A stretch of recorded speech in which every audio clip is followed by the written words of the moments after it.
बिना कौनसी शुक्राणु और डिंबाणु शिशु जन्म हो पारिबो एक कथा सहजरे विश्वास हेउना किंतु एभली असंभव को संभव करि परिछंती कैम्ब्रिज विश्वविद्यालय गवेषक।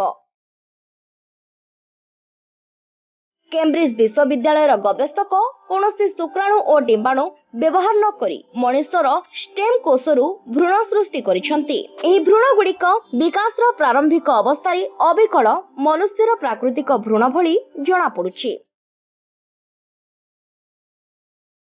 सेथिरे वर्तमान सुधा मस्तिष्क कि स्पंदनकारी हृत्पिंड विकसित होई नाही। गवेषक माने एहाको आधार करी महिला मानक निकट रे देखा देउथुबा गर्भपातर कारण खोजिबे। एही प्रक्रिया रे सेमानंकु आईनगत समस्यार सामना करिवार आशंका रहिछि। कृत्रिम भ्रूण को महिला गर्भाशय स्थापन करने बेआईन। तेबे गवेषक मानकर एही पदक्षेप क्लोनिंग प्रक्रिया रे मनुष्य सृष्टि करिवार प्रथम पाहाच बोली अनुमान करा जाउछि। मानवठू अधिक विज्ञान रोबोट विकसित होई पारिछि किंतु संपूर्ण कृत्रिम भाव एक मनुष्य कलेबर सृष्टि करने संभव होई नाही।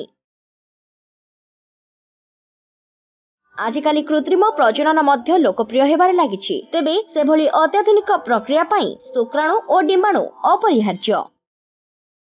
Bureau report UBC news.